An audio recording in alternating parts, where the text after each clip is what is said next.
Hello friend, मेरी channel पे आप सबका स्वागत है। फ्रेंड, मैं आज जो कुरुवंशी है उसकी कथा लेकर आई हूँ। कुरुवंश कैसे बना उसकी कथा लेकर आई हूँ। कुरुवंश के प्रथम पुरुष का नाम कुरु था। कुरु बड़े प्रतापी और बड़े तेजस्वी थे।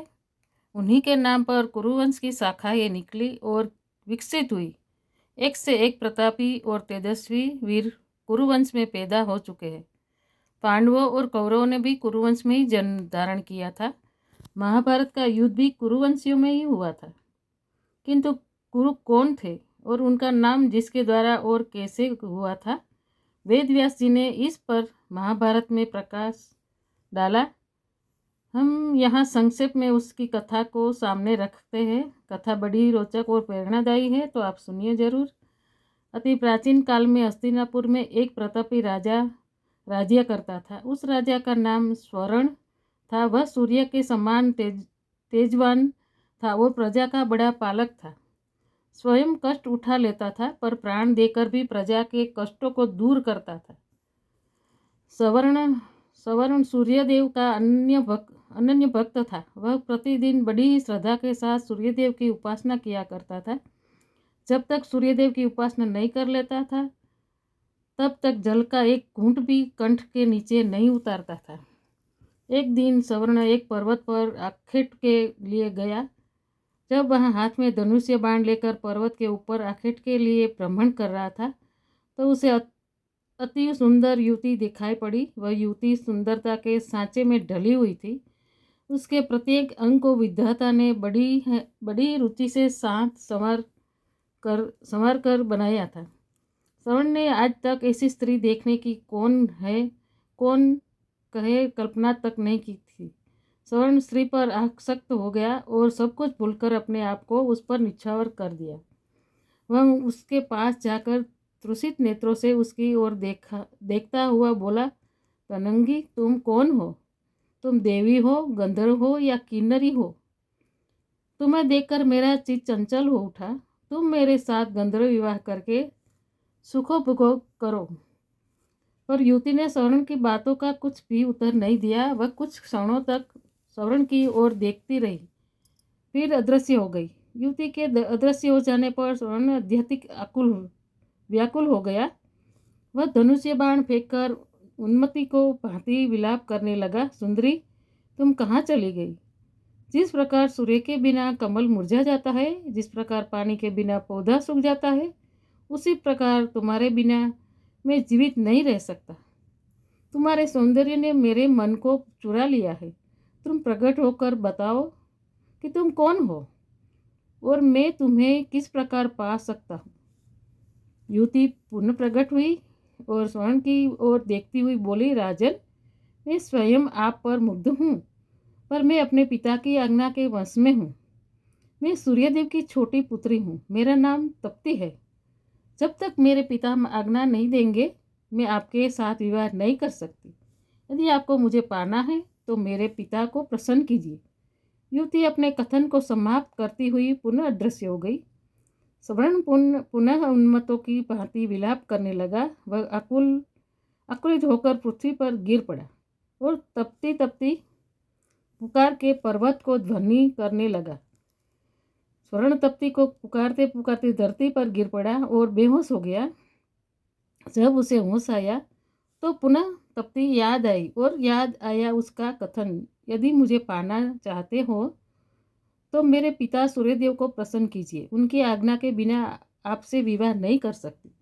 श्रवण की जगरगों में विद्युत की तरंग सी दौड़ उठी। वह मन ही मन सोचता रहा, वह तप्ती को पाने के लिए सूर्यदेव की आराधना करेगा। उन्हें प्रसन्न करने में सब कुछ भूल जाएगा। श्रवण सूर्यदेव की आराधना करने लगा। धीरे धीरे सालों बीत गए। श्रवण तप करता रहा। आखिर सूर्यदेव के मन में श्रवण की परीक्षा लेने का विचार उत्पन्न हुआ। रात का समय था। चारों ओर सन्नाटा छाया हुआ था। श्रवण आंखें बंद किए हुए ध्यान मग्न बैठा था। सहसा उसके कानों में किसी की आवाज़ पड़ी, श्रवण, तुम यहाँ तप में संलग्न है? तेरी राजधानी आग में जल रही है। श्रवण फिर चुपचाप अपनी जगह पर बैठा रहा। उसके मन में रंच मात्र की दुख पैदा नहीं हुआ।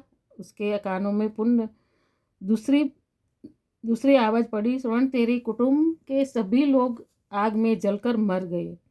किंतु फिर भी वह हिमालय सा दृढ़ होकर अपनी जगह पर बैठा रहा।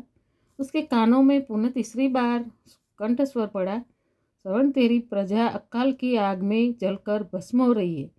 तेरे नाम को सुनकर लोग थू थू कर रहे।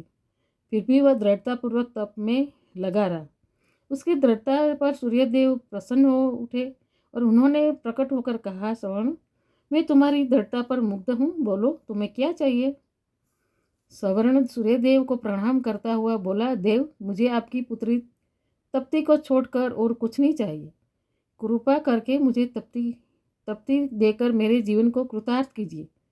सूर्यदेव ने प्रसन्नता की मुद्रा में उत्तर दिया, श्रवण मैं सब कुछ जानता हूँ, तप्ती भी तुमसे प्रेम करती है।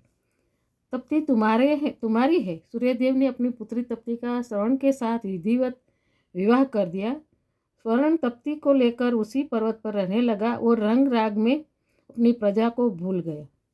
उधर श्रवण के राज्य में भीषण अकाल पैदा हुआ। धरती सूख गई, कुएं, तालाब, पेड़ पौधे भी सब सूखने लगे।